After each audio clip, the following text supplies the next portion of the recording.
Okay, good day mga ka-airsoft, good day mga kabigman. Today, sabi ko nga pangako ko, babawi ako dun sa mga taga-south, no? Pero may client tayo rito, nandito muna tayo sa Fairview. Client natin is Sir Oliver. Actually, is ito. Yung RM4A1 carbine na to, napakaganda. So, CQB version na matuturing, hindi ganun kahaba, hindi rin ganun ka-except. Okay, full package, ito yung i-demo test para natin. Okay guys, no? Before anything else, ang freebies is 0.20 grams na bala, 0.20 grams, then 0.25 grams. Siyempre, battery and charger, plus the gun bag, no? Now, let's meet Sir Oliver. Hello, sir. Hello po. Good afternoon na pala. Okay? Video para ipo-forward ko rin sa yung video para just in case na may nakalimutan ka. So, may recap na pwedeng panoorin. Okay? So, ito yung unit mo, sir. CQB siya. Actually, may mga mas mahaba rito. Pero, ito yung pinaka-the best, pinaka-masarap gamitin, no? Sabagay, bata-bata si sir, regarding dun sa issue ng bigat, kayang-kaya mo ito malamang, no? This unit is mil-spec. Pag sinabing mil-spec, military specification. Lahat ng yung ginagamit ng military ng US, ng mga ibang bansa, Australia, ganito yung eksaktong model nun. No? Kung ano yung ginagamit ng military, yun talaga yun. Okay, so CQB siya, hindi ganun kahaba, hindi rin ganun kaiksi. Equipped siya with 3 firing modes. Safe, single, then rapid fire. Yan. I-adjust mo lang, depende sa gusto mo. By the way, meron charging handle dito. Avoid mo na lang na kinakasa to kasi i-agent naman to pagkalagay mo ng battery. Good to go na to. Just in case na aksidente na ikasa, mag-open to. Ito, ginagalaw lang pag magka-calibrate tayo. Pag hindi naman magka-calibrate, leave it there, sir. Pindutin mo lang to para sumara. Then, close mo lang to. Mas maganda, sir, lagi naka-close na lang yan kasi baka pasukan ng foreign element like BBs or bato or mga alikabok, makaka-apekto sa performance ng unit. Okay? So, let's begin. Sir, battery muna tayo. Ang battery, ayaw niya nang nade-drain, nasasaid. No? Ayaw din niya na na-overcharge. So, regarding sa overcharge, yung mga charger naman natin may cut-off. Okay? Ngayon, yung battery, kailangan tansyahan. 1 full charge of the battery is equivalent to 10 magazine. Each magazine is 300 rounds. Kaya, sabi ko nga, tansyahan, it doesn't mean na kailangan makasampu ka mo ng magazine bago mo i-charge siya ulit. Wag, kasi drain na siya nun. So, at least 7 or 8 magazine, good, okay na yun. I-charge mo na lang muna ulit. Actually, marami na yan, sir, ha? O yung ganun. Yung 7 magazine na 300 rounds. Hindi naman permis nakarapid ka, malamang minsan ka lang magra-rapid, no? Okay.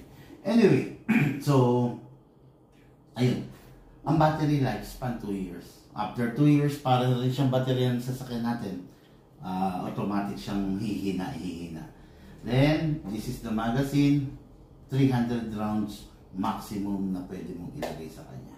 Okay? So, let's begin. Lagay natin yung battery. By the way, ito yung sight niyan, napo-fold. Bahala ka na kung gusto mong lagyan ng scope or mga accessories like laser, flashlight, hand grip, marami pwedeng ilagay. Pero the more na nilalagyan mo siyang accessories, the more na bumibigat siya. Baka tignan mo kung saan ka komportable. Na-adjust. Depende sa haba ng reach ng kamay mo. Depende kung saan ka komportable. Ngayon, para i-adjust, press lang. Para maalis mo to dahil ilalagay natin yung battery, instead of pressing, hatak. Okay? Then, this is the butt tube kung tawagin. Diyan natin ilalagay yung battery. Isang may question ako. Okay naman. Sir, ito ba, napapalitan to ng yung hindi bilog? What do you mean, hindi bilog? Yung naka-ganon lang siya. Parang Normally yun sa front yun. Normally sa mga rear side, bilog. Kasi yung tip nung front, ipapasok mo rito. Diyan mo siya sisilipin. Yun yung pinaka-guide. Pero Wala pa kasi ako nakitang rear sight na Hindi kasi, na sir, parang ano, sungay type. Ang inaano ko lang, sir, kasi naalala ko yung sa pistol ko na... Yeah. Parang may letter U na gano'n, di ba? Parang wala na sa rifle. Hindi ko lang alam. Either mga ganyan, sir, yung mga red dot lang, mga ganun. Actually, yung red dot, merong available kung gusto mo, no? Pero, I do suggest yung holographic scope. Mas magaganda yan. Yun yung mga modelo ngayon. Okay, so lagay ko muna to, sir. Pasok natin. Slide it all the way, then plug mo lang. Regarding sa battery, hindi ka naman magkakamali positive or negative kasi hindi siya papasok. Okay, then secure all the wire. Then, pasok mo to. Sir, may napanood ako sa vlog mo na ano yan yung pwedeng papalitan sa inyo yung dulo. Yung plug. DINS plug. Pwede naman, sir. Pwede naman. Kaya lang, sa case mo kasi, all stock pa to eh. Para saan ba yun, sir? Yung DINS plug, required dyan. Lalo na kung mga yung unit mo upgraded na, mga pangdiinan na. Kailangan iganon mo na para walang loss of voltahe o loss of power. Ang ibig ko sabihin, kasi minsan dumarating sa point na dahil nga kargado na, mag-iinit yung battery. Pero dahil nga stock to, never mo naman may experience yun. Not unless na mag-upgrade tayo. Siyempre, ultimo wiring, ultimo yung tip, yung plug, kailangan i-upgrade din natin. Okay? Pero, tulad nga sabi ko, hindi ka naman magiging hardcore. Huwag na. Sa totoo lang, the more na kinakalikot, the more na ina-upgrade, the more na masakit sa ulo. Okay? Single fire. Rapid fire. Okay. Akala ko tahimik. Hindi, sir. Parang Akala ko, kaya lagi kong naisip, parang gusto ko ng gas blowback kasi akala ko tahimik yung EEG. Kasi battery nga. Anyway, mukha lang rin maingay. Baka naiingayan ka kasi masyadong kulob dito. Pero pag sa outdoor to, sakto lang naman. Sakto lang na may naririnig ka. Hindi naman siya ganun ka-ingay. Okay. Set aside ko muna to. Dako tayo sa magazine. Sa magazine, 300 rounds. Buksan mo to. Yung mga bala mo, ilagay mo sa mineral water na tuyo. Then para tinataktak mo na lang. Okay, so 300 rounds, ibubuhos natin. Okay? Hindi ko naman na, sir, kailangan yung ganun. Hindi mo kailangan na reloader kasi pang pistol yun. Rifle to. Buksan mo, buhos mo.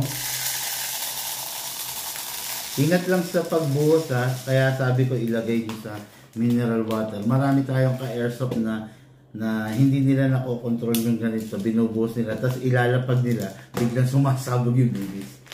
Okay, so ito na, sir. Puno na. Okay? Next thing to do, may gear sa ilalim, kinakamot. Kamot. Ayan, kamot. Kasi yung ibinuhos natin, kailangan maitulak papunta ron. Hindi siya maitutulak kasi wala namang vacuum to. Kailangan maitulak, kamutin mo. Sir, may metal bang ganito? Metal to. Metal yan? Yes, sir. Metal to.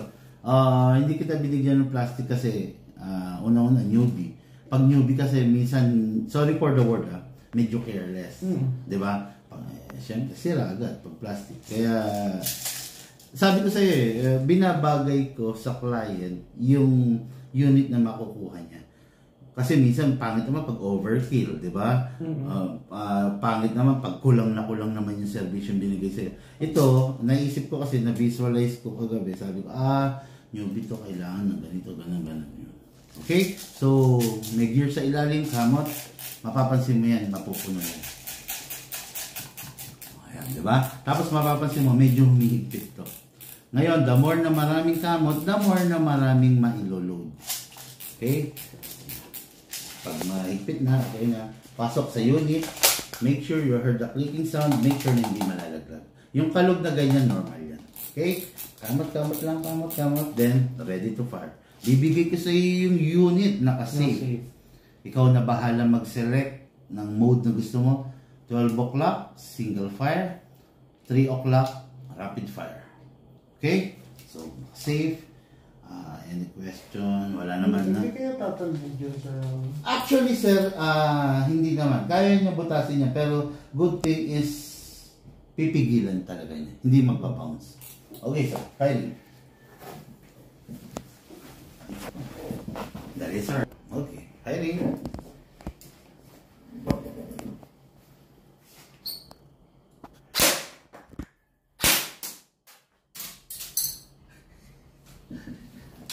Sige lang.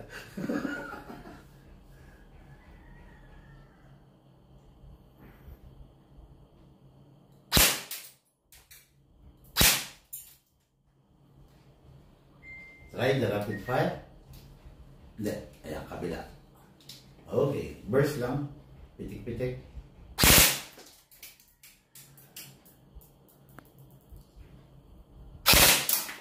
Gusto mo try natin sa labas? Kahit sa puno.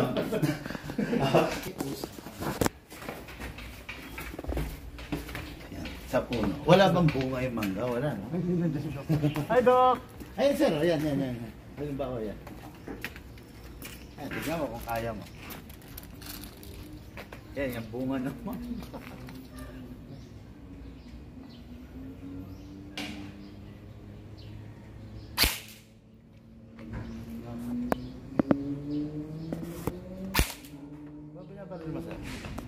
Yung mangga.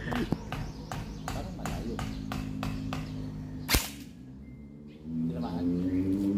Parang problema sa site. Tingnan ko nga siya. Sarap, pure gasa. Sir, check natin yung mangga.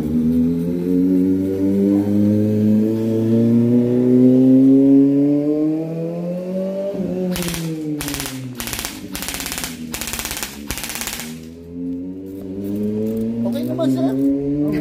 Akin pa yung mali. Parang ikaw may mali eh. Ikaw, sir. Parang okay naman. Sige. Pataas.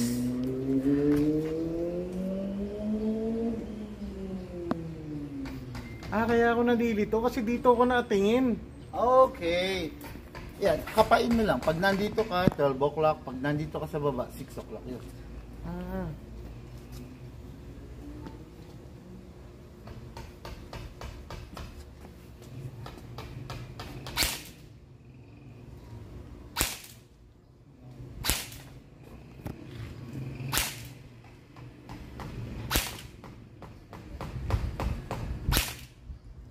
Yun, sa pool. Siyempre sa una mangangapa eh, di ba? Kakapain mo. Pero sir, pwede ba natin siya paano ba? Papunta dito na onte. Nasa sayo yun. Nasa sayo yun. Dito ang adjustment nun. Dito. Sa ngayon, naka-zero siya. So, mas magandang alamin mo yung tunay na Zero. sight kaysa mag-adjust yung barrel sa sight mo. Nagets mo? Para pag-iba yung gagawin. Aralin mo yung standard na sight niya. Kaysa papasunurin mo yung barrel sa sight mo, pangit yun. Paano kung iba gagamit? Adjust ka na naman. Diba? Pero nasa sayo pa rin yun. Kung gusto mo siyang i-adjust dito. Movement yan ng left to right. Kasi sa ngayon, ayan o, si-single ko ha, yung manggang kumpol na, hindi yung, yung ano, yung hinog na. Rapid ko. Bagsak. Di ba? Naka-standard siya. Gagamitin ni boss, standard siya.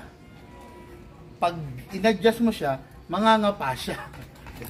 Okay, pasok tayo.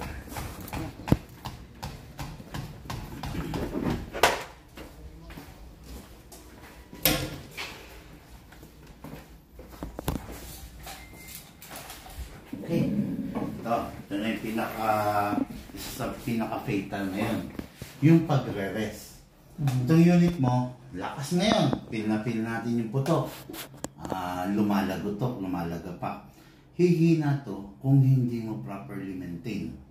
Okay? Ang pinaka-proper, every after the game, so may matatapos ka maglalaro, Burst, then single. release the magazine mo. Okay, so may nalaglag na bala, normal yan kasi yung naka-deposito rito. After that, make sure magsigurado ka clear the chamber. Isang putok, wala na. So, pag wala na laman, na-clear the chamber na, rest mo yung spring. Ang spring mula rito hanggang dito. Dahil nag-fire tayo, naka-press ngayon yan. Kung yan, itatabi mo na nakaganyan, mangangawit, mangangalay yung spring, manghihina na siya. Kaya kailangan, babalik mo siya sa pagkakauna. Lagay mo sa rapid fire, press mo ng 1 seconds, mga 4 to 5 shots, then single, then safe. Yun yung pinaka-simple na paraan pag-rest. Pero eventually, matututunan mo yan base sa maririnig mo. Makakabisado mo yung tunog ng lagatak na spring. Yun yung naka-rest. Kahit anong gawin ko paliwanag sa iyo ngayon, medyo hindi mo makikilala yun eh. Yung tunog. Yung tunog, sir. Pero katagalan yan, maano mo yan. Tapos, unit, lifetime service warranty. Basta may problema, sir. Huwag ka mag-alangan. Huwag mo ipapabukas kay Kuya Guard, kay ganito. Konsulta mo muna kami. May mga bagay kasi na kaya kitang i-guide through video call, mga ganun. May mga bagay na kami talaga ang kailangan gumawa. No? Sir, kunwari. Okay. Ita-travel ko to, dadaling ko sa inyo for, kunwari, let's say, upgrade. Yes, okay. Or mga scope or okay. Ganyan. Okay lang bang, kahit naka-rifle bag? Actually, dapat nakabag. Kunwari, naka-rifle bag niya siya, sir. So, ita-travel ko, usually kasi, sir, nagbe-big bike lang ako. Okay lang. Okay lang, sir. Okay lang. Basta naka-rifle bag. Ano big bike mo, sir? BMW F900R, sir. Tsaka KTM Duke 390. Okay. Naked. Naked po, yes. Okay. Big bike din ako. Boss Ryan Martini shirt. Yung gusto ko salihan. Sali ka daw, sarap. Ayaw ko payagan. Ako naka-Panigale ako, naka-CH2, naka-H2, R1250 GS na Adventure. Ako dati, sir, before yung BM ko, yung Super Sport S na Ducati. Okay. Yun, si Ducati medyo masakit nga lang sa bulsa talaga regarding maintenance. Pinapangarap ko ngayon si RR S1000 ni BM. Akala ko M. Gusto ko mag-try ng gusto ko pahirapan yung chan ko eh. Gusto ko mag-sports. Ayaw nyo na lang sir mag-M. Ano nga? M1000. Nino? Kanino yan? BMW. Yun ang top of Yun ba pinakabago? Yun ang pinakamataas na. M1000R. Check ko. M series. Hindi, sporty rin ba? Hindi siya S1000, sir. Okay. Ito, sir. Race ready? Kasi kaya yes, gusto yung yun ang literal na truck ready bike. Pero street legal? Yes po. Okay. Yun ang Grabe. From Airsoft. Napunta kami. Big biker din kasi. Kumbaga, yung ihi namin nagkakasundo eh. Ito, sir. Yan yung halos parehas siya. Okay, oo nga, no? So, siya ang top of the line. Yes po. Baka naman napakamahal niyan. Parang around 3M. S lang ako. Hindi kasi, iniisip ko yung maintenance din eh. Actually, napipili ako kay Ducati. Mas mura pa nga yung BM. 18, 15 every BMS. Si BM, G's, 12, yan, ganun lang.